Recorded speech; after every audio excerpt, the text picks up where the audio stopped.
Good morning, Guadalupanos, on this feast of the Most Holy Trinity. Wanted to thank all of you for your generosity to our financial assistance during the crisis of COVID. To date, we've received over $4,000 and been able to distribute almost 2,000 of it. I remind first, I thank all of you who've been generous, and I remind those of you who may be suffering because of the current pandemic that the parish still has some funds available for help during this time of suffering. Also, last week I mentioned that we obviously can't do a festival in the summer, but there's a possibility that we do a festival close to Mexican independence in September. And although many places have already been closing, canceling their festivals, it's a little ways out. And I'd just like to hear from you what you think we should do. Perhaps we could do something a little bit smaller, or perhaps it's better just to cancel altogether. When the pandemic began and the Mass was canceled publicly, Our Lady of Guadalupe, we also closed the church. We locked it. One of the reasons for this was that there was no more staff on site to keep an eye on the church. And it just meant that there was going to be a lot more cleaning, and we weren't in a position to be cleaning the place constantly. We're looking to open the church little by little, uh, but just wanted to let you know that the Adoration Chapel is still open. The code to get into the Adoration Chapel is 1212. The church has been open for the celebration of the Mass, and I realize that this can feel frustrating that the church is closed. It may feel like we've been locked out of our own church, and I have not taken this decision lightly, and I'm looking as soon as possible to get the church open. As of now, the offices are not open. We have some work going on behind the scenes, but we're not yet ready to open the church. I think we're going to wait for a little bit more direction from the Archbishop to do so. Speaking of opening the church, it's my desire that come July, we could get Eucharistic adoration going again. You so wonderfully and generously signed up for perpetual adoration this past December, and we've been doing it. You've been doing it. And I'd like to have this going again, the adoration of our Lord in the Eucharist perpetually. In a few minutes, you are going to receive, well, it's already in this link from Flocknote, a survey from SurveyMonkey, just for me to get a pulse on where we are with Eucharistic adoration. Please be so kind as to fill that out.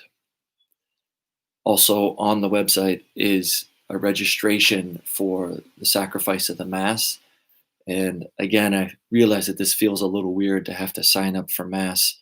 However, it's helpful for me to know how many people we actually have coming to Mass, and it provides some order for us as we try to keep the church sanitized and try to keep socially distanced during the sacrifice of the Mass. Lastly, I am deeply aware of how much we have been suffering in these past couple weeks. I feel the unrest in our city and the frustration. I myself feel the pain that our city is going through. And as I've been praying about this and wondering what I can say into this situation, I feel my own limitations. The words of Flannery O'Connor come to mind when she says, "Evil is not a problem to be solved, but a mystery to be endured." Speaking from my own experience, whenever I suffer, I'm always looking for something quickly to get me out of that suffering, whether it be physical or an employment issue or something in my family, or it's just hard to suffer. And we look for quick responses. We know that suffering is actually a part of God's plan. Not that He sent it to us, but that He allows it. And through suffering, He attempts to draw us more deeply to Him. The author Michael O'Brien says that indeed it's only through suffering that many of us will be brought to prayer. And as we feel the unrest of our times, it's an invitation from the Lord to pray. We as Christians believe that prayer makes a difference. First of all, in our own lives, drawing us into communion with God, and also in the lives of others. And more than ever, we ought to be interceding on behalf of our city, on behalf of our country, on behalf of our leaders, on behalf of the disenfranchised and those who suffer, that God would work powerfully in our time.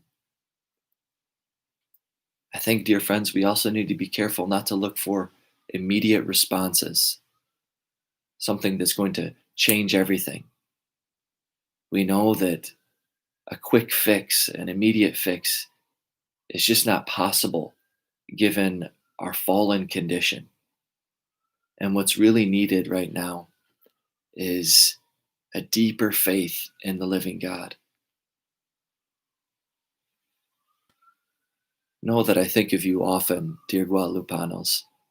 It was a delight to see many of you at Mass last Sunday. I look forward to seeing many of you in just a couple hours. And please let me know if there's anything that you need from me, and I'd love to hear from you. God bless you.